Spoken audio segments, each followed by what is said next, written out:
What's on, ladies and gentlemen? My name's Ross, I like games, and today we are going to continue our look at these set 2 cards that are going to be coming out in the new Keyforge set, Age of Ascension. Earlier today we looked at Untamed. Now it's time to have a look at what is probably still my favourite house, and I didn't think this would happen. It's Mars. So there are 6 new cards revealed for Mars. Let's have a gander, shall we? First of all, Collector Worm. It is a 2-power creature, but it's got 5 armor. Now, to put this into context, I'm fairly sure that back in Wave 1, Call of the Archons, there were no creatures that had more than 2 armor. There were a whole bunch of characters from Sanctum that did have 2 armor, but no one that had more than that. Bulwark, incidentally, would be an example of one that did. So to give us a creature with 5 armor, that is quite an improvement over 2. It's 2.5 times as much. So that's quite nice. Means that you really have to try to take this thing down, because any damage you do is reduced by 5 before you even start. And then when you fight, you archive the creature the Collector Worm fights. If that creature leaves your archive, you put it in your owner's hand instead. So Collector Worm is really nice if you're not trying to archive. Because here's the thing, right? If you're trying to build up your own archive, and I did a video about archiving, I'll pop a link in the description, then this kind of falls down. Because at the beginning of your turn, you can either take your entire archive or none of it. They're your choices. So if you want to put creatures in your own archive, build up so you can have a monster turn, then Collector Worm's going to ruin this for you. But if instead you just want to archive and screw over your opponent, then Collector Worm becomes amazing. And it's actually very much like Uxlix the Zookeeper. Because when you reap, you put an enemy creature into your archives, but then if it leaves the archives, it goes into your owner's hand instead. Now, Collector Worm does it when you fight, and you've got to do this. Remember, fighting comes in after the fight. So you've got to survive the fight first. But here's the thing, if you just KO something, it can come back. So I think a great example of this is Dust Pixie. Dust Pixie has a double Ember bonus.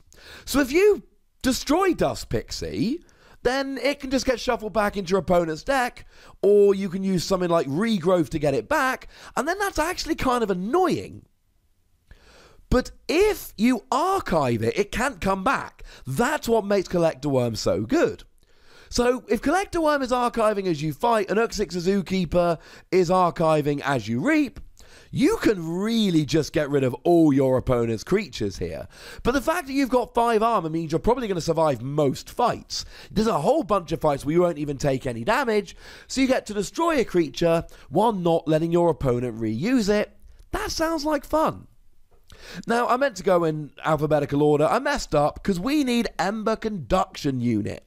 It is an artifact, and it says after an enemy creature reaps, if it is the first time a creature has reaped this turn, stun it. So you get to stun the first creature that reaps every turn. And this just sits there, and it's a perpetual skill which is always rolling. Now, I will admit, when I play Keyforge, I tend to reap way more than I fight. But every time you reap, the first creature gets stunned. And stunned means that you've got to use an action to unstun it. And then the next turn, you can go about reaping or fighting or any of that. That's actually really kind of annoying. It means that if your opponent isn't able to get rid of the artifact, and maybe they can. Maybe they are playing a Brobnar deck and they've got Barehanded. Although Barehanded will put it on top and you'll be able to get it back later on. Or maybe you've got something like Grasping Vines if you're playing Untamed, and you can get rid of them, then fine. Although Grasping Vines also puts it back in their hand, they can play it back down. But you know where I'm getting at with this. If you can get rid of it, that's brilliant. But if you can't, you're going to have a bunch of stunned creatures, and that's going to be kind of annoying. We're also getting Mars First. Now, this is an action card with an Ember bonus, and as I've said in many videos, love Ember bonuses, because at least, even if it's not doing anything, you get an Ember bonus. Although, usual rule, there are things like burn the stockpile that can punish you. You've got 6 Ember, it does nothing. You've got 7 Ember, you lose 4 of them. If your opponent's playing burn the stockpile, you want to stop at exactly 6 Ember, but let's assume that's not happening. Ember bonus is good. When you play it, you ready and use a friendly Mars creature. This is beautiful. Absolutely beautiful. Because either you can use it as a pseudo soft landing, you play a creature, play Mars first, and then you can use it straight away, which is lovely. Or you can use a creature and then ready it and use it again. Let's go back to Collector Worm. You play Collector Worm, you're ready to fight, you fight. You archive whatever it is you beat up, because if you don't beat it up, you don't get to archive it. But then you can play Mars First, and then you ready it, and you're off again. And this is ready and use, which means you can fight, or you can reap, or you can just use an action, because some creatures have actions. You can't use an action from your hand, obviously, but you can use an action on the creature. Now, if you compare this with something like Anger from Wave 1, and obviously not all the cards from Wave 1 are going to be in Wave 2, we know that, but these are nice examples if nothing else. Anger lets you ready and fight with a friendly creature while giving you an Ember bonus. This is better. Because the thing about Mars First is, if you want to ready and fight, you can ready and fight. But if you want to ready and reap, you can ready and reap. If you want to ready and use an action, you can ready and use an action. I like this card. Mars needs Ember, you get an Ember bonus. Each damaged enemy non-Mars creature captures 1 Ember from their own side. So obviously, if you're against a deck that has Mars, this will become significantly weaker, because you would imagine roughly 1/3 of their creatures will be Mars, and ergo this won't work. But outside of that, they're just capturing Ember from their own side.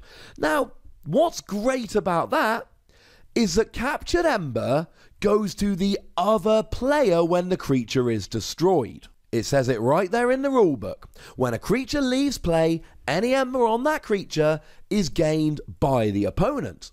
So here, what you essentially do is stash all the Ember on your opponent's creatures, knowing that when you get KO'd, you're getting it. So in theory, you are eventually stealing all of this Ember. It'll just take you a few turns to actually get to the stage of stealing it. But there is a more immediate bonus. Stops your opponent forging a key. If they've got 4 damaged non-Mars creatures and 6 Ember, then 4 of the Ember goes on to creatures and 2 of them stay with them. So they're not forging a key. So you stop them forging a key, and eventually, when you KO those creatures, when you destroy them, you get the Ember. Now, admittedly, it's only on damaged non-Mars creatures, so it's not going to be all of your opponent's creatures. It's not perfect, but it's pretty gosh darn nice nonetheless. And because it's Mars, we've got a couple that are really awkward to pronounce. Nozick Resonator? 2 power, 1 armor. Not bad, we like the armor.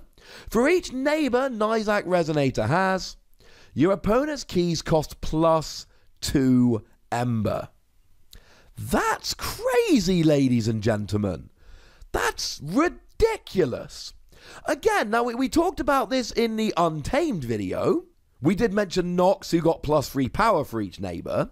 As long as you've got 1 creature on the field, and you've got Nozick and another creature in hand, then you can always play it down with 2 neighbors. And now your opponent's keys cost 4 more to forge.